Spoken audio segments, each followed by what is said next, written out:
A few moments later. Assalamualaikum warahmatullahi wabarakatuh. Izin perkenalkan, nama saya Amalia Kartika dengan NIM 1124-10403. Saya di sini ingin membahas topik yang sangat penting buat kita yang udah kerja. Ya, saya akan membahas PKWT atau perjanjian waktu tertentu. PKWT itu adalah sistem kerja yang sistemnya kontrak. Wajib banget kita tahu biar kita nggak dibolehin perusahaan. Poin pertama, kita sekarang akan bahas pengertian PKWT dan bedanya dengan PKWTT. Oke, pertama-tama kita harus ngerti dulu, apa sih PKWT? PKWT adalah perjanjian kerja antara pekerja dan pengusaha untuk jangka waktu tertentu atau untuk pekerjaan tertentu. Jadi, ini sifatnya sementara, beda sama PKWTT atau perjanjian kerja waktu tidak tertentu yang bersifat tetap alias karyawan tetap. Nah, makanya aku kerja sekarang sebagai operator produksi di pabrik speaker TV. Kontraknya per 3 bulan. Nah, contoh nyata PKWT. Ini contoh nyata PKWT. Kalau PKWTT itu biasanya udah langsung jadi karyawan tetap. Ada jaminan jangka panjang, dan kalau dipecat harus ada alasan jelas. Sedangkan di PKWT setelah kontraknya selesai ya udah selesai, bisa diperpanjang, bisa juga enggak. Makanya penting banget tahu bedanya karena hak dan kewajibannya juga beda. Jadi ternyata nggak semua pekerjaan bisa pakai PKWT loh. Cuma pekerjaan yang sifatnya sementara, musiman, atau proyek tertentu. Misalnya, proyek pembangunan jalan yang cuma 6 bulan, atau kerjaan musiman kayak pekan raya. Terus, perjanjiannya harus dibuat secara tertulis dan wajib pakai bahasa Indonesia. Gak boleh cuma ngomong doang ya.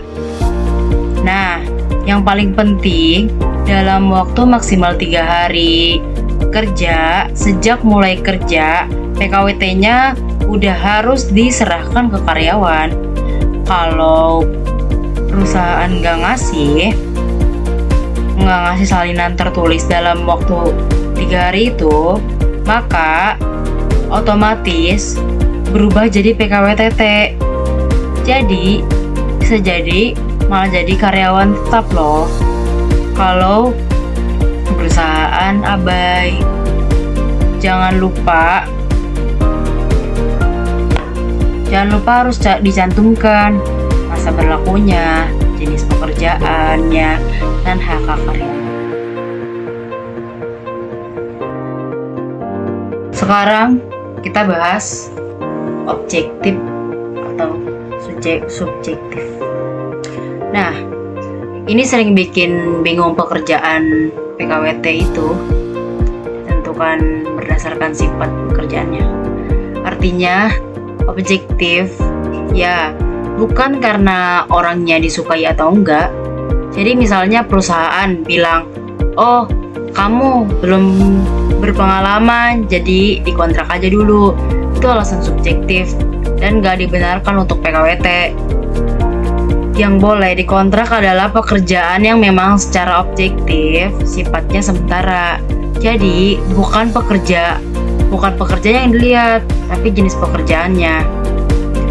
Dan sekarang masih banyak banget di Indonesia yang perusahaan semena-mena kepada karyawan-karyawan. Mereka, apalagi leader-leadernya biasanya dia lihatnya dari dari cara kerjanya.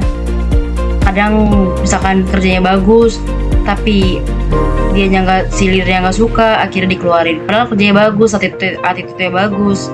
Itu masih kurang banget di Indonesia. Sekarang kita bahas hubungan kerja dan PKWT. Hubungan kerja itu terdiri dari 3.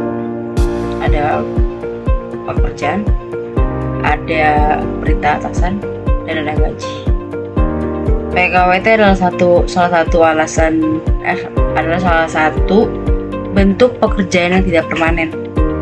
PKWT sebenarnya sah kalau memenuhi syarat. Bisa dilihat ini contoh dokumen PKWT saya sendiri di belakang. Oke, biar makin jelas, ini aku tampilin ya. Ini dokumen tiruan dari tempat aku kerja, karena aslinya udah nggak ada. Tapi aku tulis ulang berdasarkan sistem di tempat aku kerja ya. Biasanya isinya lengkap, identitas karyawan dan perusahaan, posisi atau jabatan, durasi kontrak misalnya 3 bulan, hak dan kewajiban, jam kerja, gaji, dan juga tanda tangan kedua belah pihak.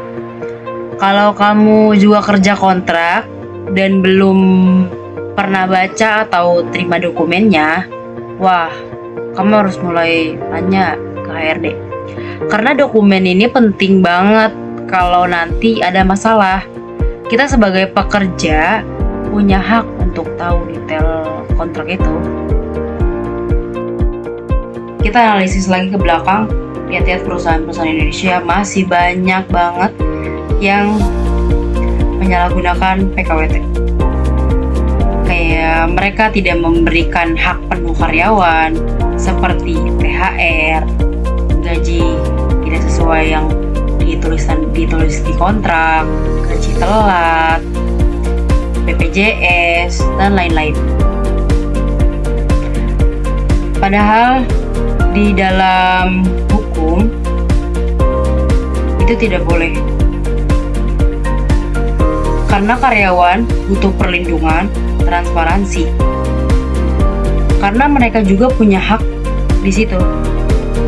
Jadi kadang-kadang perusahaan sekarang di Indonesia banyak sekali yang mereka hanya memikirkan keuntungan perusahaan, tidak saling mutualisme, tidak saling membantu, tapi perusahaan egois banyak sekali. Yang saya pernah alami ya, sekarang mungkin dari kayak fasilitas kan masih banyak lagi, dan ya nggak bisa saya ceritakan di sini ya. Tapi di Indonesia perusahaan masih banyak banget yang mereka tidak memenuhi hak karyawan. Ya, sekarang di belakang saya ada portofolio saya, isi nama, isi saya produksi perusahaan di PT Sweden Indonesia, periode dari bulan Mei 2025 sampai per 3 bulan kan, jadi dari bulan Mei sampai bulan Agustus, dan jenis kontraknya tugas saya dan tanggung jawab saya melakukan proses perakitan speaker TV di line produksi, memastikan hasil kerja sesuai standar kualitas, mengikuti instruksi kerja dari bidang harian, menjaga kebersihan dan keselamatan kerja.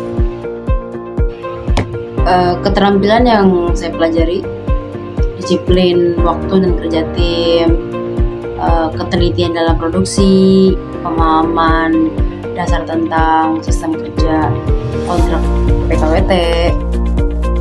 Nah, di belakang sudah ada dokumen identitas dan kehadiran kerja. Yang pertama ada foto saya sendiri, kedua ada ID card, dan ketiga absensi kerja. Mungkin sampai di sini saja pembahasan topik PKWT hari ini. Saya selaku moderator izin pamit undur diri. Semoga materi yang saya bawakan bermanfaat bagi banyak orang. Izin pamit undur diri jika ada salah kata dan datangnya dari saya, karena kesempurnaan yang hanya milik Allah. Assalamualaikum warahmatullahi wabarakatuh.